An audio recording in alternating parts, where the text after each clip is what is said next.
स्वागत है आपका आज के एपिसोड में। चलिए शुरुआत करते हैं पिछले अभ्यास प्रश्न के साथ। प्रश्न था, निम्नलिखित युग्मों पर विचार कीजिए जिसमें एक तरफ स्थान और दूसरी तरफ राज्य या केंद्र शासित प्रदेश दिए हैं। 1. औली हिमाचल प्रदेश, 2. गुलमर्ग जम्मू कश्मीर, सी. कुफरी उत्तराखंड। उपर्युक्त में से कौन सा या कौन से युग्म सुमेलित है या सुमेलित हैं? ए केवल 2, बी केवल 1 और 2, सी केवल 2 और 3, डी 1, 2 और 3। इस प्रश्न का सही उत्तर है विकल्प ए केवल 2। चलिए अब देखते हैं इसके विश्लेषण को। कुफरी हिमाचल प्रदेश के शिमला जिले में एक रिजॉर्ट हिल स्टेशन है। यह राष्ट्रीय राजमार्ग संख्या 22 पर राज्य की राजधानी शिमला से 20 किलोमीटर दूर स्थित है, अतः युग्म 3 सुमेलित नहीं है। गुलमर्ग जम्मू कश्मीर के बारामूला से 31 किलोमीटर यानी 19 मील और श्रीनगर से 49 किलोमीटर यानी 30 मील की दूरी पर स्थित है। यह शहर पश्चिमी हिमालय में पीर पंजाल रेंज में स्थित है और गुलमर्ग वन्यजीव अभयारण्य की सीमा के भीतर स्थित है, अतः युग्म 2 सुमेलित है। औली भारत के उत्तराखंड के हिमालय पर्वतों में स्थित चमोली जिले में है।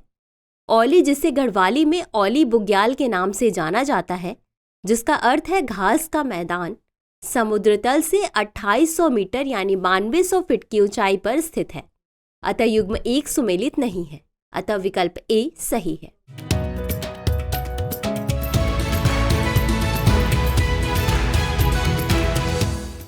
तो चलिए शुरुआत करते हैं आज के एपिसोड की पहले प्रश्न के साथ। अंतर्राष्ट्रीय निपटान बैंक यानी BIS के संबंध में निम्नलिखित कथनों पर विचार कीजिए। 1. इसका स्वामित्व 63 केंद्रीय बैंकों के पास है जो विश्व भर के देशों का प्रतिनिधित्व करते हैं, जिनका विश्व सकल घरेलू उत्पाद में लगभग 95% योगदान है। 2.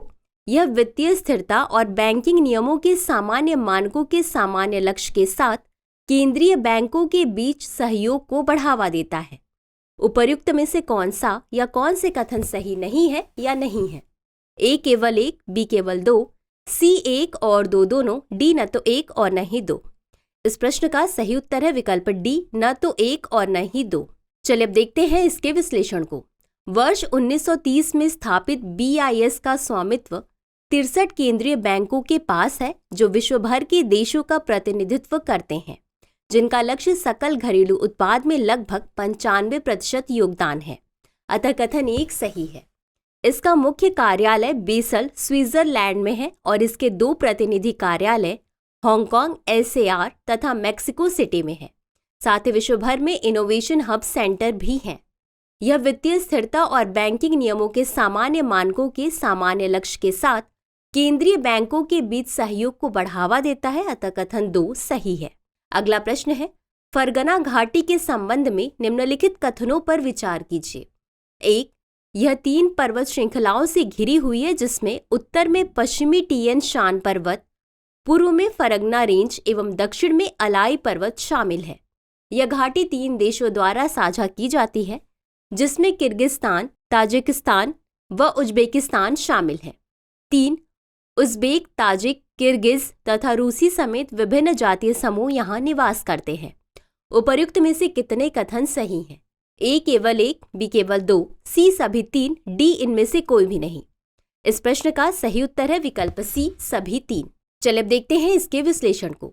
फरगना घाटी 3 पर्वत श्रृंखलाओं से घिरी हुई है जिसमें उत्तर में पश्चिमी टियन शान पर्वत, पूर्व में फरगना रेंज एवं दक्षिण में अलाई पर्वत शामिल है, अतः कथन 1 सही है।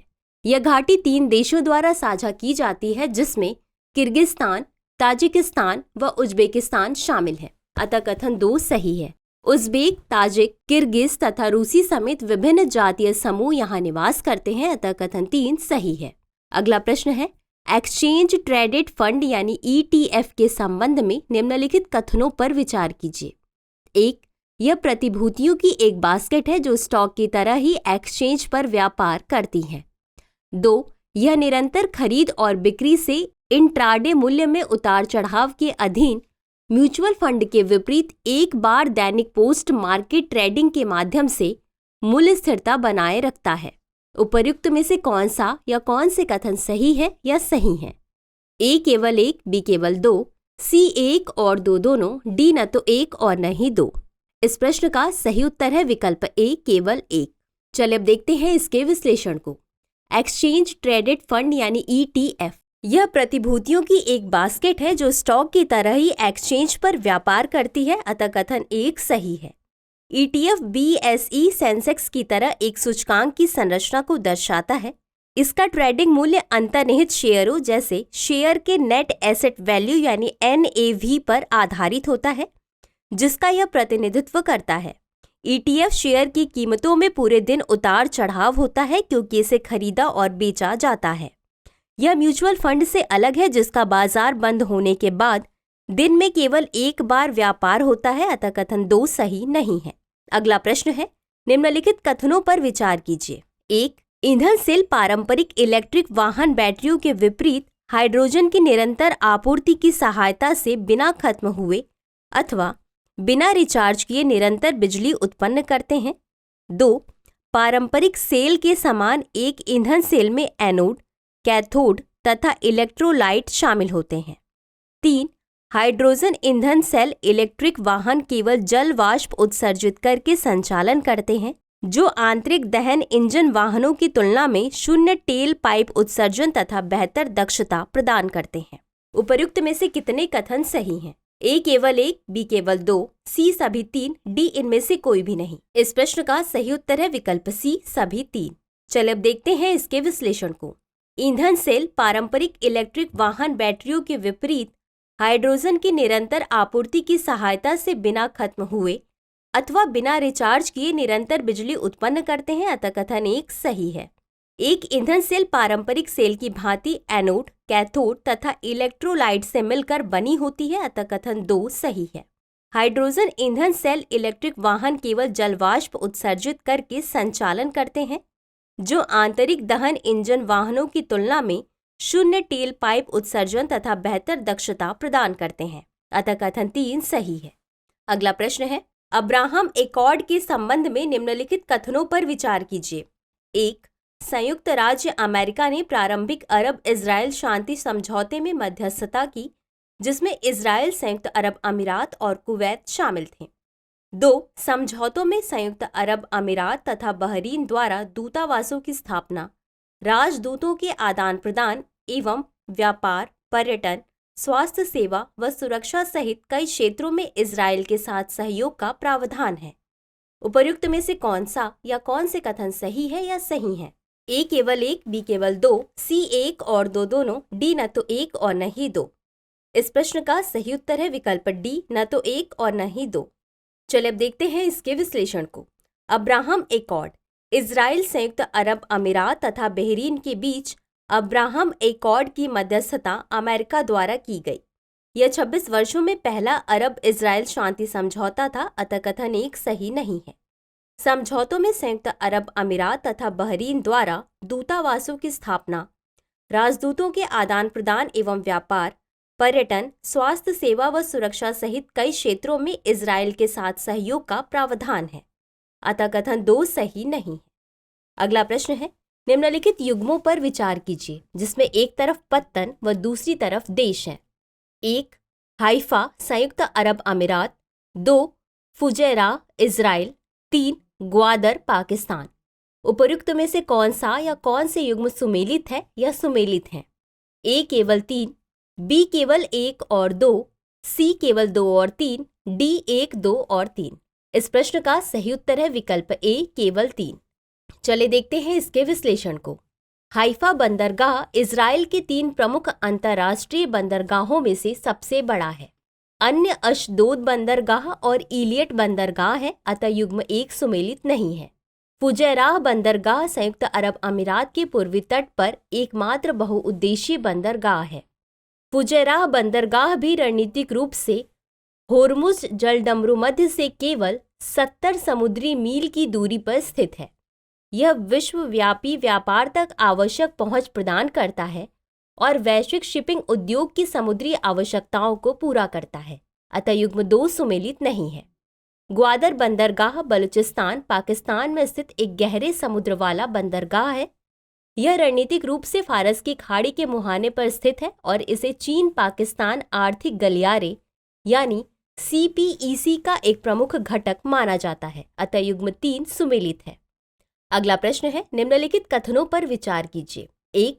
भारत मध्य पूर्व यूरोप आर्थिक गलियारे यानी IMEC की स्थापना का भारत, संयुक्त राज्य अमेरिका, जर्मनी, सऊदी अरब, संयुक्त अरब अमीरात, इटली और यूरोपीय संघ ने सामूहिक रूप से समर्थन किया था। 2. IMEC को 2 गलियारों के रूप में विकसित किया गया है। एक पूर्व में भारत को अरब की खाड़ी से जोड़ता है और दूसरा उत्तर में अरब की खाड़ी को यूरोप से जोड़ता है।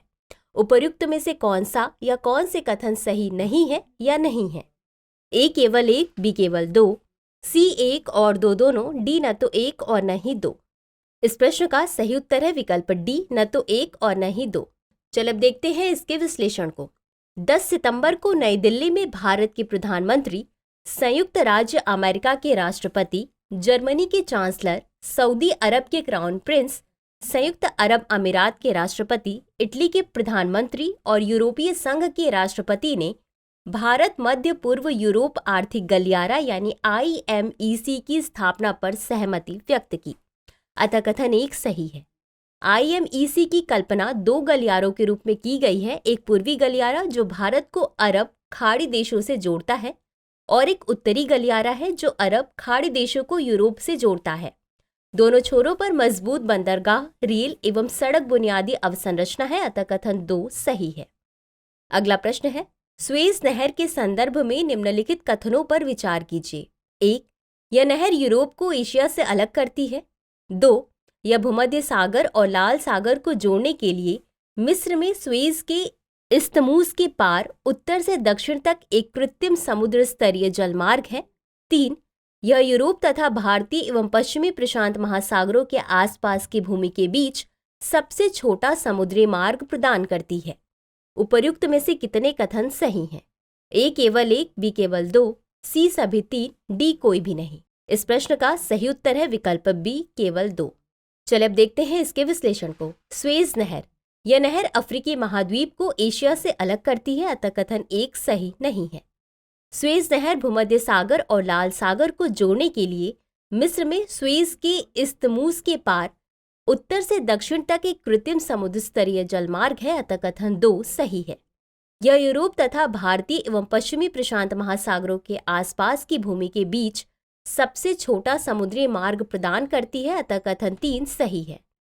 अगला प्रश्न है, दूरसंचार अधिनियम 2023 के संबंध में निम्नलिखित कथनों पर विचार कीजिए। 1. यह भारतीय टेलीग्राफ अधिनियम 1885, भारतीय वायरलेस टेलीग्राफी अधिनियम 1933 एवं टेलीग्राफ तार गैर कानूनी कब्जा अधिनियम 1950 को निरस्त करने का प्रयास करता है। 2.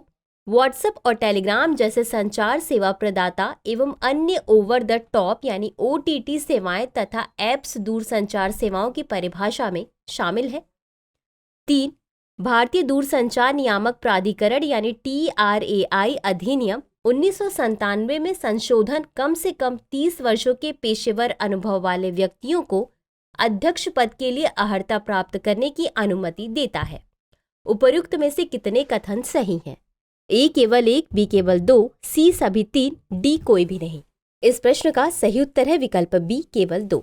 चलिए अब देखते हैं इसके विश्लेषण को। दूरसंचार अधिनियम 2023, यह भारतीय टेलीग्राफ अधिनियम 1885, भारतीय वायरलेस टेलीग्राफी अधिनियम 1933 तथा टेलीग्राफ तार गैर कानूनी कब्जा अधिनियम 1950 को निरस्त करने का प्रयास करता है, अतः कथन 1 सही है।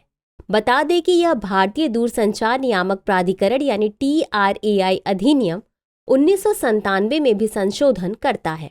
इसने व्हाट्सएप और टेलीग्राम जैसे संचार सेवा प्रदाताओं को बड़ी राहत देते हुए दूरसंचार सेवाओं की परिभाषा से ओवर द टॉप यानी OTT सेवाओं के साथ ऐप्स को भी हटा दिया है, अतः कथन 2 सही नहीं है। इलेक्ट्रॉनिक्स और IT मंत्रालय संभावित डिजिटल इंडिया अधिनियम के तहत OTT ऐप्स के विनियमन करेगा जो दूरसंचार अधिनियम में शामिल नहीं है। TRAI अधिनियम में संशोधन कर ऐसे व्यक्तियों को भी अनुमति दी गई है जिनके पास अध्यक्ष के रूप में कार्य करने का कम से कम 30 वर्ष का पेशेवर अनुभव है और साथ ही सदस्यों के रूप में कार्य करने के लिए कम से कम 25 वर्ष का पेशेवर अनुभव होना आवश्यक है। अतः कथन 3 सही है।